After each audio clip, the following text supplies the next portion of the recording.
I have to say the Empire sequences are my absolute favorite in the series. I treasure all the conversations Brother Dawn and Brother Dusk and the ones that you have with Brother Dusk and Queen Sareth. So expect me to dig a little deeper into those. So So I'll much. uh, I'll start with Thank you. absolutely. I'll start with Dawn and Dusk. There's a great conversation between them about being curious, and it involves their memories. Yes. Has this series and your character's arc expanded your curiosity? Yeah, I know the question. I know what you're hinting at, and I think, Yeah, yeah, it definitely has. It definitely has. I think there are moments in season two where characters aren't as sure as themselves as they were before. And hmm I certainly felt as I was shooting of, well, do I really know who I am? Do you? Do any of us? And I think right, that's the Cleons wrestle with so often is I'm told so strictly who I am and who I'm meant to be that actually it makes them spiral way more and makes them ask themselves, well, do I? Because is who I am inside matching up with who I present outside? right. I think there's a discrepancy between their interior and exterior lives, in a way that, yeah, I feel like I ask myself that often. That am I living authentically? Am I? Um, who's Cassian? Who knows? Not me. Right. Yeah. So is that curiosity causing you to be like, David, I got to know more here, or read the books and know what happens down the line? Yeah, And I started off with a very firm foundation, having read all the books before we started rolling cameras. oh, there Um, you go. but I have that almost as a springboard in a way when we Mm, started filming. But yeah, David's really my North Star when it comes to filming because he has such like an inexhaustible passion for this show. He he really lives and breeds not only the show that we're making, but also just Asimov's world. And he approaches talking about it with such enthusiasm and depth that I think with anybody else at the helm of the show, you might feel nervous for asking questions. But David loves talking about the show, and it means that um, as an actor to come onto set and to know that there's someone with all the answers to any of your questions about the lore of Foundation or the world of Asimov, uh, it makes our job so much easier. yeah. And and it's a joy to work with people that are as excited as you are about the thing you're making. Yeah. So what conversations most often did you have on set? Because as you were kind of touching on there, like talking with David, like Mm. there's so many rich layers to this. Like it's not just a planet, it's a whole world, and Mm. there's so many different points in time. Yeah. And so you have to be like, okay, I'm most excited to talk to you guys about this. What are your guys' thoughts on this? Like where did you often go to? I think my eagerness is always trying to understand who Cleon the First was. And I think hmm that's what's our jumping off point is if we understand the man at the beginning of this madness, maybe we'll understand how we ended up here. Um, Right. you only get like very tiny glimpses of who this man originally was and why he set up this crazy cloning system in order to um, sustain his rule. I mean, it's like it's peak ego, right? Like, Yeah. and so the more I can try and get in the head of Cleon the First, the more I can understand where we're coming at the characters from. But also, I learned so much from talking to Lee and talking to Terry. They're so generous with the way that they approach this work, and they also find so much joy in the intrigue. And I think all of us agree that it's less something that we've cracked; it's more a puzzle that we're solving. And I feel Mhm. that both as actors and as the characters themselves, I don't think Dawn, Dusk, or Day could confidently say Cleon is this. I think it's almost this like ideal that they're all reaching for. They can never quite emulate the original grandpa of grandpas that is Cleon the First. Right, right. I've asked this question to the others. I'd be curious to know your perspective on this. But just the idea of a consciousness living on, whether it's the brothers or maybe Harry Seldon, who in history would you be most curious to see their consciousness live on, to see how they adapt to the changes of the world? Um,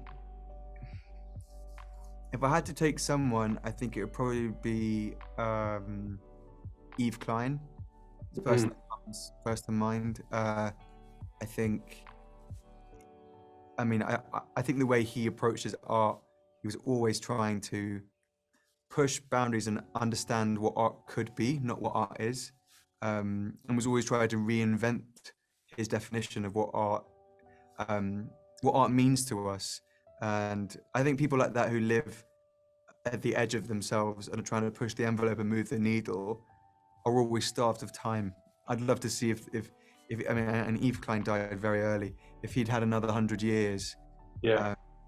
I mean, this is a man that jumped out of windows and created his own color and, you know, blasted gold into the Seine.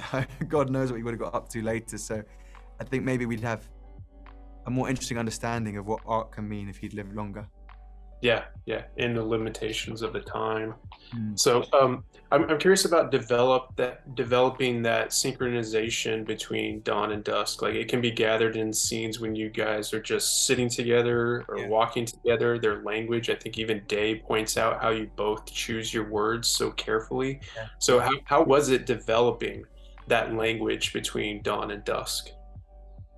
I think between the three of us, we don't want to be too on the nose with it. We don't want to hit the audience over the head with the fact that we're all the same. I think there's an ease and a trust that we've done the groundwork in season one, that we've already pre-established the premise, right? Like I think the audience are on our side and they know the structure of the dynasty and they know how it works.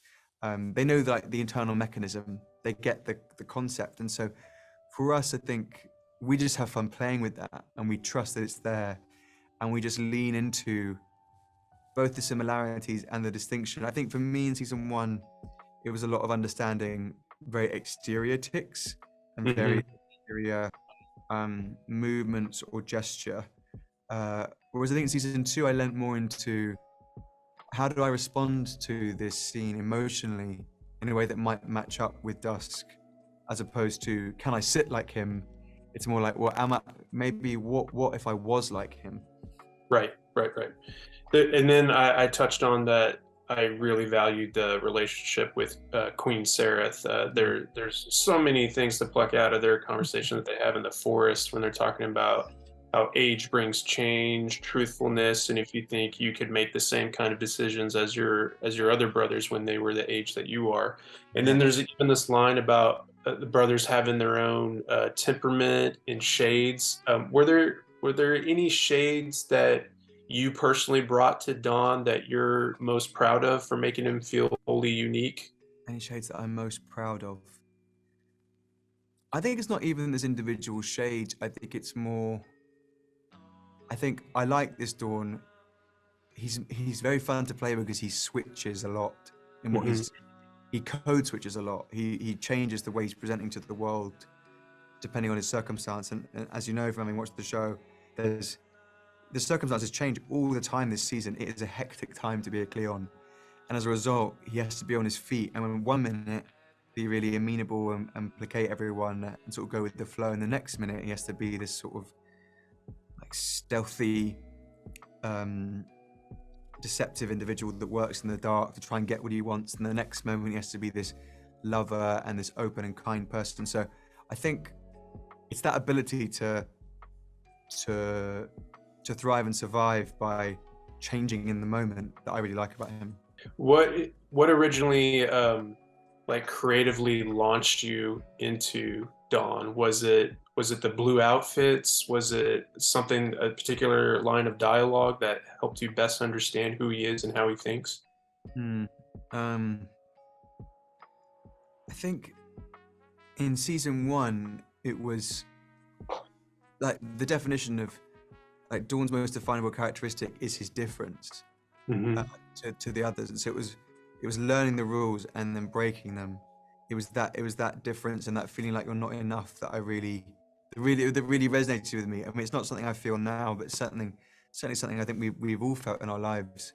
The fact that you don't feel like you are enough or you're not deserving of love. That was certainly my way in. And before I entered any scene, I think he's always looking for someone just to see him and appreciate him for who he is. I think in season two, my way in was more, and I really wanted to come at it with a sense of ease and a sense of entitlement's the wrong word, but like really lean into that cleonic power and see how that might make someone who's younger feel. Because I think if you're young and have that much power, it's very different to being older and that much power. Because I think on the other side of that hill, you realize that actually the power doesn't really satiate you. But I think I still have a naivety as to one in season 2. It's like, oh, maybe this will give me what I want. When I have my moment, I'll feel full and I'll feel alive and I'll feel valuable. I think that's certainly something that the Klingons reckon with a lot, is because there's 2 identical versions of them living alongside them at all times. How can you have distinct value? You just feel like you're a third of something as opposed to a full individual. Right. So that's certainly something that I've returned to a lot. Yeah. Well, the work you're doing is great, and you have a lot of great work ahead of you. So I appreciate the time so very much, and I look forward to where you go from here. Really like talking. Thank you. Absolutely.